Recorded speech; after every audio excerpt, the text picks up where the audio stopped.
ಶುಕ್ರವಾರ ಪಾವಗಡ ಪಟ್ಟಣದ ಸರ್ಕಾರಿ PU ಕಾಲೇಜಿನಲ್ಲಿ ಕಾಲೇಜು ಸಂಭ್ರಮ ಮತ್ತು ವಾರ್ಷಿಕೋತ್ಸವ ಕಾರ್ಯಕ್ರಮವನ್ನು ಹಮ್ಮಿಕೊಳ್ಳಲಾಗಿತ್ತು. ಈ ಒಂದು ಕಾರ್ಯಕ್ರಮವನ್ನು ಪಾವಗಡ ತಾಲೂಕಿನ ಶಾಸಕರಾದ HV ವೆಂಕಟೇಶ್ ಕಾರ್ಯಕ್ರಮವನ್ನು ಉದ್ಘಾಟಿಸಿದ್ದಾರೆ. ಇನ್ನು ಇದೇ ವೇಳೆ ಈ ಒಂದು ಸಂದರ್ಭದಲ್ಲಿ ಪುರಸಭಾ ಅಧ್ಯಕ್ಷರಾದಂಥ PH ರಾಜೇಶ್, ಪುರಸಭಾ ಸದಸ್ಯರಾದಂಥ ಕಲ್ಪವೃಕ್ಷ ರವಿ, CDC ಉಪಾಧ್ಯಕ್ಷರಾದ ಬೋರಪ್ಪ ಮತ್ತು ರಿಜ್ವಾನ್ ವಲ್ಲ, ಗುತ್ತಿಗೆದಾರರಂಥ RA ಹನುಮಂತರಾಯಪ್ಪ ಮತ್ತು ಕೊತ್ತೂರು ಪ್ರಭಾಕರ್ ಸೇರಿದಂತೆ ಕಾಲೇಜಿನ ಉಪನ್ಯಾಸಕರು ಮತ್ತು ವಿದ್ಯಾರ್ಥಿಗಳು ಹಾಜರಿದ್ದರು.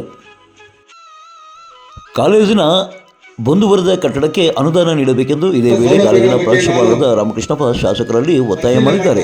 ಸಂದರ್ಭದಲ್ಲಿ ಬಹಳ ಮುಖ್ಯವಾಗಿ ನಮಗೆ ಬೇಕಾಗಿರ್ತಕ್ಕಂಥದ್ದು ಈ ನಮ್ಮ ಪಕ್ಕದಲ್ಲಿರ್ತಕ್ಕಂಥ 3 ಶೆಡ್ಗಳಿದ್ದಾವೆ, ಅದು ತೆರವುಗೊಳಿಸಿ ಈಗಾಗಲೇ ಅವು ಕೂಡ ಶಿಥಿಲಾವಸ್ಥೆಯಲ್ಲಿದ್ದಾವೆ, ಬೀಳುವಂಥ ಸ್ಥಿತಿಯಲ್ಲಿದ್ದಾವೆ. ಅವುಗಳನ್ನು ತೆರವುಗೊಳಿಸಿ ಇಂತಹ ಒಂದು ಅನೇಕ ಇಲ್ಲಿ ಯಾಕಂದ್ರೆ ಆದರ್ಶ ಪ್ರೌಢಶಾಲೆ ಇದೆ ನಮ್ಮ ಕ್ಯಾಂಪಸ್ ಅಲ್ಲಿ, ಮತ್ತೆ ಸರ್ಕಾರಿ ಪ್ರೌಢಶಾಲೆ ಇದೆ ಕ್ಯಾಂಪಸ್ ಅಲ್ಲಿ. ಇನ್ನು ನಮ್ಮ 3 ಶಾಲೆಗಳಿಗೆ ಯಾವುದೇ ಇಂಥ ಕಾರ್ಯಕ್ರಮಗಳನ್ನು ಮಾಡುವುದಕ್ಕೆ ಈ ಒಂದು ಶೆಡ್ಡುಗಳನ್ನು ತೆರವುಗೊಳಿಸಿ ಅಲ್ಲಿ ಒಂದು ಸುಸಜ್ಜಿತವಾಗಿರ್ತಕ್ಕಂಥ ಒಂದು ಸಭಾಂಗಣ, ನಮ್ಮ ಇಂಥ ಕಾರ್ಯಕ್ರಮ ಮಾಡಿಕೊಳ್ಳುವುದಕ್ಕೆ ಒಂದು ಸಭಾಂಗಣ ನಿರ್ಮಿಸಿಕೊಡ್ಬೇಕಂತ ಹೇಳಿ ಸರ್ ಅವರಲ್ಲಿ ನಾನು ಈ ಮೂಲಕ. ಕಳೆದ ಸಾಲಿನಲ್ಲಿ ವಾಣಿಜ್ಯ ವಿಭಾಗದಲ್ಲಿ ಅತಿ ಹೆಚ್ಚು ಅಂಕಗಳನ್ನು ಪಡೆದ ಮಾಧವಿ ಸೇರಿದಂತೆ ಇತರೆ ವಿಭಾಗಗಳೆಲ್ಲ ಪ್ರತಿಭಾನ್ವಿತ ವಿದ್ಯಾರ್ಥಿಗಳಿಗೆ ಶಾಸಕರಾದ HV ವೆಂಕಟೇಶ್ 5,000 ರೂಗಳ ನಗದು ಬಹುಮಾನ ವಿತರಿಸಿ ಪುರಸ್ಕರಿಸಿದ್ದಾರೆ.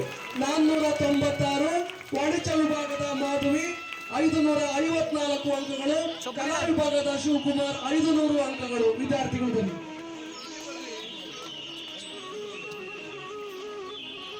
ವಾಣಿಜ್ಯ ವಿಭಾಗದಲ್ಲಿ ಬರಲಿ.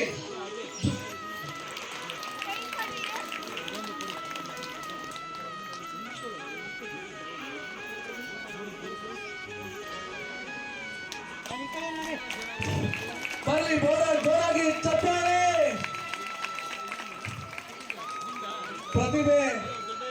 ಪ್ರತಿಭೆಯಲ್ಲಿ ಇನ್ನು ಕಾರ್ಯಕ್ರಮವನ್ನು ಉದ್ಘಾಟಿಸಿದ ಶಾಸಕರಾದ HV ವೆಂಕಟೇಶ್, ಮುಂದಿನ ತಿಂಗಳಲ್ಲಿ ಮುಖ್ಯಮಂತ್ರಿಗಳನ್ನ ಪಾವಗಡಕ್ಕೆ ಕರೆಸಿ ವಿವಿಧ ಅಭಿವೃದ್ಧಿ ಕಾರ್ಯಕ್ರಮಗಳಿಗೆ ಚಾಲನೆ ನೀಡಲಾಗುವುದು ಎಂದು ತಿಳಿಸಿದ್ದಾರೆ. ಕೆಲಸ ಕೊಡ್ತಾರೆ. ಹಾಗಾಗಿ ITI ಕಾಲೇಜ್ ಸ್ಯಾಂಕ್ಷನ್ ಆಗಿದೆ, ಡಿಪ್ಲೊಮಾ ಕಾಲೇಜ್ ಸಹ ಸ್ಯಾಂಕ್ಷನ್ ಆದ್ಮೇಲೆ ನಾನು ಮುಖ್ಯಮಂತ್ರಿ ಕರೆಸ್ಬೇಕಂತ ಹೇಳಿ ಒಂದು ತಿಂಗಳ ಕಾಲ ಪೋಸ್ಟ್ಪೋನ್ ಮಾಡಿದ್ವಿ, ಮುಂದೂಡಲಾಗಿದೆ. ಯಾಕಂದ್ರೆ 20ನೇ ತಾರೀಕು ಬಂದ್ರೆ ಹಳಾವಳಿಯಲ್ಲಿ ಬರ್ತಾರೆ, ಉದ್ಘಾಟನೆ ಮಾಡ್ತಾರೆ, ಹೋಗ್ತಾರೆ. ಇವೆಲ್ಲ ಕೆಲಸಗಳೆಲ್ಲ ಅಪ್ರೂವಲ್ ಆಗಿ ಬರ್ಬೇಕಂದ್ರೆ ಒಂದು 15-20 ದಿವಸಗಳ ಕಾಲ ಟೈಮ್ ಬೇಕಾಗುತ್ತೆ. ಅದರಿಂದ ITI ಸ್ಟೂಡೆಂಟ್ಸ್ಗೆ, ಡಿಪ್ಲೊಮಾ ಸ್ಟೂಡೆಂಟ್ಸ್ಗೆ ಈ ಜಾಗನೂ ಇದೆ. ನಮ್ಮ degree college, women's college opposite ಜಾಗವನ್ನ ಐಡೆಂಟಿಫೈ ಮಾಡಿದ್ದೀವಿ. ನಮ್ಮ ತಾಲೂಕಿನ ಒಂದು ದೂರದೃಷ್ಟಿ ಇಟ್ಕೊಂಡು 5 ಎಕರೆ ಜಮೀನನ್ನ ನೋಡಿದ್ದೀವಿ. ಕಣಿವೆ ನರಸಿಂಹಸ್ವಾಮಿ ದೇವಸ್ಥಾನದ ಹತ್ರ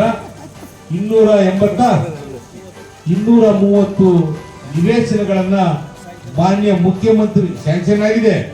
ಮಾನ್ಯ ಮುಖ್ಯಮಂತ್ರಿಗಳನ್ನ ಕರೆಸ್ತೀನಲ್ಲ, ಅವತ್ತೇ 230 ಜನಕ್ಕೆ G+2 ಅಂದ್ಕೊಂಡಿದ್ದೀನಿ. ಕೆಲವರು G+1 ಮಾಡೋಣ ಅಂತಿದ್ದಾರೆ. ಬಡವರಿಗೆ 230 ಅಂದ್ರೆ 460 ಜನಕ್ಕೆ ಮನೆಗಳನ್ನ ಕೊಡ್ಲಿಕ್ಕೆ ನಾನು ತಯಾರಿದ್ದೇನೆ. ಯಾಕಂದ್ರೆ ಆ 400 ಜನ ಪಾವಗಡ ನಗರದಲ್ಲಿ ಒಂದು ಸೀಟ್ ಕೇಳಿದ್ರೆ 10-12 ಲಕ್ಷ ಹೇಳ್ತಾರೆ. 10-12 ಲಕ್ಷಕ್ಕೆ ಸೀಟ್ಗಳು ಸಿಗಲ್ಲ. ಹಾಗಾಗಿ ಬಡವರಿಗೆ ನನ್ನ ಕಾಲದಲ್ಲಿ ಒಂದು 460 ಜನಕ್ಕೆ ಮನೆಗಳು ಕೊಟ್ರೆ ಅವರು 2 ಪ್ಲಾನ್ ಇಟ್ಕೊಂಡಿದೀವಿ. ಆ ಕಡೆಯಿಂದ ಬಂದ್ರೆ ಈ ಕಡೆ 10 ಕಿಲೋಮೀಟರ್, ಆ ಕಡೆ 10 ಕಿಲೋಮೀಟರ್ ನಮ್ಮ ನಗರವನ್ನ ಬೆಳೀಲಿಕ್ಕೆ ಅವಕಾಶ ಇದೆ. ಅದರಲ್ಲೂ ಈ ರೈಲ್ವೆ ಸರ್ವಿಸ್ ರೋಡ್ ಅಲ್ಲಾದ್ರೆ ಸ್ವಲ್ಪ ಅಡೆತಡೆ ಇದೆ. ಒಂದು ಯಾವ ತಾಂಡ, ಅದು ಹುಲಿಬೆಟ್ಟ ತಾಂಡ ಊರ್ ಸೆಂಟರ್ ಬರಬೇಕು ಅಂತೇಳಿ ಆ ನಕ್ಷೆಯಲ್ಲಿದೆ. ಅದರಿಂದ ಅತಿ ಶೀಘ್ರದಲ್ಲಿ ಇದನ್ನ ಡಿಸೈಡ್ ಮಾಡಿ ಅದು ಒಂದು ಹೊಸ KSRTC ಬಸ್ ಸ್ಟ್ಯಾಂಡ್ ನಿಲ್ದಾಣವನ್ನ ಸುಮಾರು 270-300 ಟ್ರಿಪ್ ಮಾಡ್ತಾರೆ KSRTC ಅವರು ಒಂದು ದಿವಸಕ್ಕೆ ಪಾವಗಡದಲ್ಲಿ. ಹಾಗಾಗಿ ಟ್ರಾಫಿಕ್ ಸಮಸ್ಯೆ ಜಾಸ್ತಿ ಇರೋದ್ರಿಂದ ಬೈಪಾಸು, ಹೊಸ KSRTC ಬಸ್ ಸ್ಟ್ಯಾಂಡು, ಈಗ ತಾನೇ ನಿರ್ಮಾಣಗೊಂಡಿರುವ ನಮ್ಮ SC ST ಹಾಸ್ಟೆಲ್ ಉದ್ಘಾಟನೆ ಇದೆ. ಅದ್ರ ಜೊತೆಯಲ್ಲೇ ಈಗ ತಾನೇ ನಾವು ಏಷ್ಯಾದಲ್ಲಿ ಅಂದ್ರು ನಮ್ಮ ದೊಡ್ಡನವರು ಸೋಲಾರ್ ಪಾರ್ಕ್ ಪ್ರಪಂಚದಲ್ಲೇ 1ನೇ ಸ್ಥಾನದಲ್ಲಿ ಇದೀವಿ ಸೋಲಾರ್ ಅಲ್ಲಿ. ಇವತ್ತು ನಾವು ಪ್ರಪಂಚದಲ್ಲಿ. ಈಗ ಭೂಪಟದಲ್ಲಿ ನೋಡಿದ್ರೆ ಪಾವಗಡವನ್ನ ವರ್ಲ್ಡ್ ವೈಡ್ ನೋಡ್ಬೋದು. ಪಾವಗಡ ಎಲ್ಲಿದೆ, ಏನಕ್ಕೆ ಫೇಮಸ್ ಪಾವಗಡ ಅಂದ್ರೆ ಸೋಲಾರ್ ಪವರ್ ಜನರೇಟ್ ಮಾಡೋದ್ರಲ್ಲಿ ವರ್ಲ್ಡ್ ಅಲ್ಲೇ ನಂಬರ್ 1 ಸ್ಥಾನಕ್ಕೆ ಹೋಗಿದ್ದೀವಿ.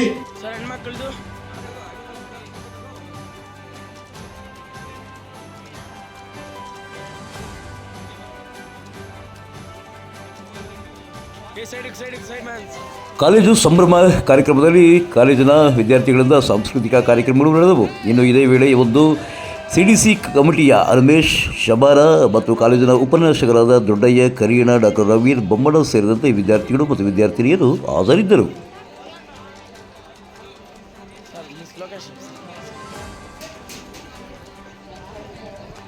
ಪಾವಗಡ ತಾಲೂಕಿನ ಸ್ಥಳೀಯ ತಾಜಾ ಸುದ್ದಿಗಳಿಗಾಗಿ ನಮ್ಮ ಚಾನಲನ್ನು ಸಬ್ಸ್ಕ್ರೈಬ್ಗೊಳಿಸಿ. ನಾನು ನಿಮ್ಮ ಸತ್ಯ ಲೋಕೇಶ್, ಸಂಪಾದಕರು, ಪಾವಗಡ ಪವರ್ ನ್ಯೂಸ್.